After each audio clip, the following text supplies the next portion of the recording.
Chidali means Mohanlal गांव का संपन्न किसान था, लेकिन पत्नी गायत्री की बीमारी में सभी खेत बिक चुके थे।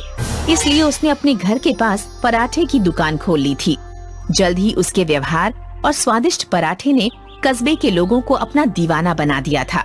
सुमित्रा और राजू के स्कूल के पास एक पिज्जा की दुकान खुली थी, जिसका प्रचार रेडियो, अखबार और ऑटो पर हैंडबिल व पोस्टर चिपकाकर पूरे जोर शोर से किया गया। भाई कल हमने पिज्जा खाया। क्या पिज्जा था? मैं और मेरे पिताजी अपनी कार पार्किंग पर पिज्जा ऑर्डर के बाद घंटों इंतजार किए, तब हमें पिज्जा मिला। अच्छा, क्या इतना अच्छा स्वाद है पिज्जा का? और नहीं तो क्या, तुम लोगों को तो घुसने भी नहीं देंगे गार्ड। घुसने क्यों नहीं देगा? अरे वो तुम्हारे पापा की फुटपाथ की पराठे की दुकान थोड़ी है ना, जो कोई भी मुंह उठाकर चला जाएगा। उस दुकान का एक स्टेटस है, बड़े बड़े लोग अपनी गाड़ी लगाकर खड़े रहते हैं, तब जाकर उन्हें पिज्जा खाने को मिलता है, समझ गए? रॉकी की बातें सुनकर सभी हंसने लगते हैं। सुमित्रा को पराठे वाले का मजाक पसंद नहीं आता। राजू जब स्कूल से घर जा रहा होता है तो पिज्जा की दुकान पर लोगों की भीड़ देखकर रुक जाता है। सुमित्रा उसे समझा बुझाकर घर ले आती है। पिताजी, पिताजी, हमें भी पिज्जा खाना है। ठीक है बेटा, खिला दूंगा कभी।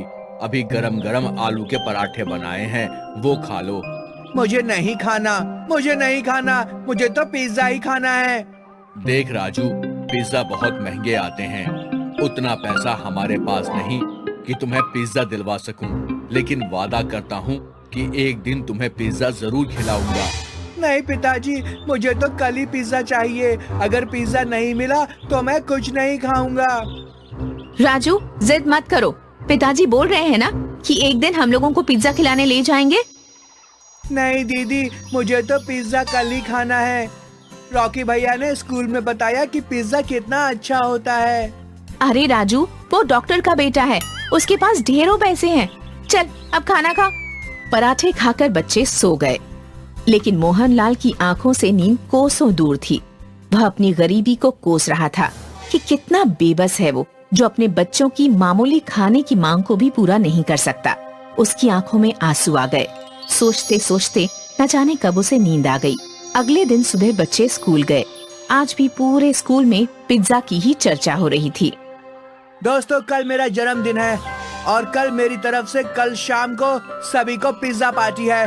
कल संडे है और स्कूल की भी छुट्टी है। सभी कल शाम में अच्छे अच्छे कपड़े पहन कर आना, ओके? भैया, हम भी आएंगे ना? हमें नहीं बोला आपने? नहीं, तुम लोग वहाँ नहीं जा सकते। वहाँ सभी बड़े बड़े लोग आते हैं, स्टेटस वाले लोग आते हैं। तुम बस पराठे खाओ। चल राजू, इनके पिज्जा से कहीं स्वादिष्ट और अच्छे हमारे पराठे हैं। अरे जा, बंदर को क्या पता कि अदरक का स्वाद क्या होता है।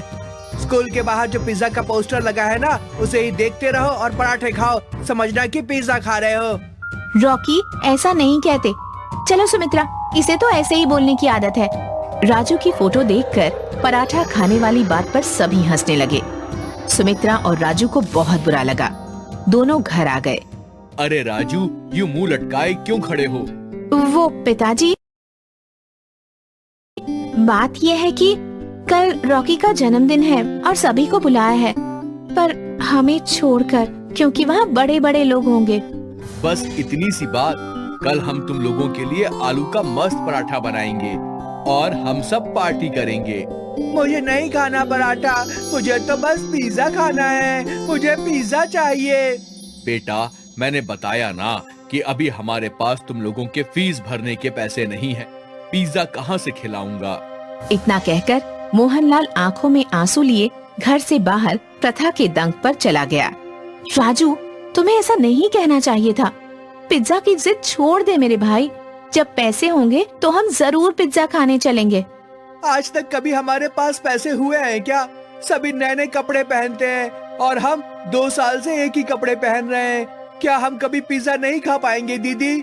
ऐसी बात नहीं है मेरे भैया, हम लोग पिज्जा एक दिन जरूर खाएंगे। उस रात राजू ने खाना नहीं खाया। घर में किसी ने खाना नहीं खाया। सुबह मोहनलाल उठा और बाजार चला गया। वापस आया तो देखा कि राजू अभी तक सो रहा था। सुमित्रा से पता चला कि राजू अभी भी रूठा हुआ है, खाना भी नहीं खाया है। उठो बेटा, आज हम तुम लोगों को पराठा पिज्जा खिलाएंगे। चलो उठो। पिताजी मैंने बोल दिया ना, जब तक पिज्जा नहीं मिलेगा मैं कुछ नहीं खाऊंगा।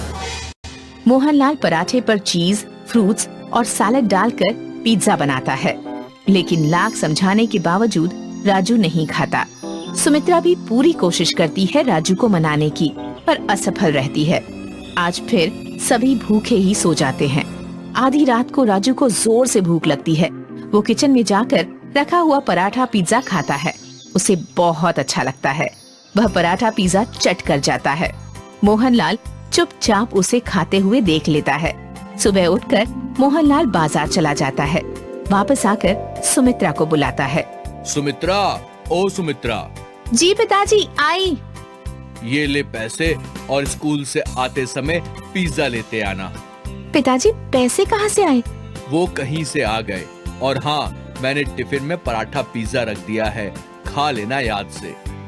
सुमित्रा घर से स्कूल के लिए निकल रही थी तो पिताजी की साइकिल बाहर नहीं लगी थी।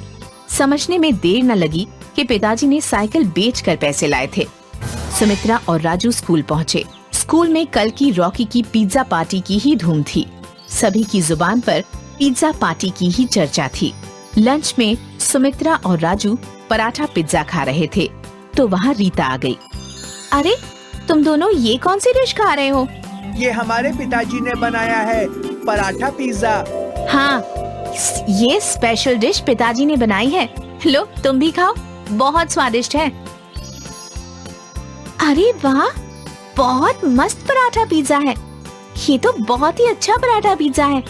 देखो, आओ देखो, पराठा पिज्जा कल के पार्टी वाले पिज्जा से कहीं ज्यादा टेस्टी है।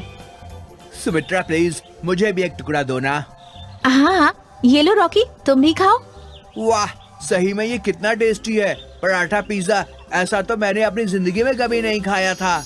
जल्द ही पूरे कस्बे में पराठा पिज्जा की चर्चा फैल गई। सुमित्रा ने पिताजी को पराठा पिज्जा बनाने की सलाह दी। अब उनकी दुकान पर भीड़ लगने लगी थी। पिज्जा की दुकान में लगातार ग्राहकों की कमी होने लगी। पिज्जा की दुकान बंद होने की कगार पर आ गई। तभी एक दिन पिज्जा दुकान के मालिक खुद मोहनलाल के पास आया। मोहनलाल जी, आपके पराठा पिज्जा का बहुत नाम सुना था, आज टेस्ट भी कर लिया। सचमुच लाजवाब है।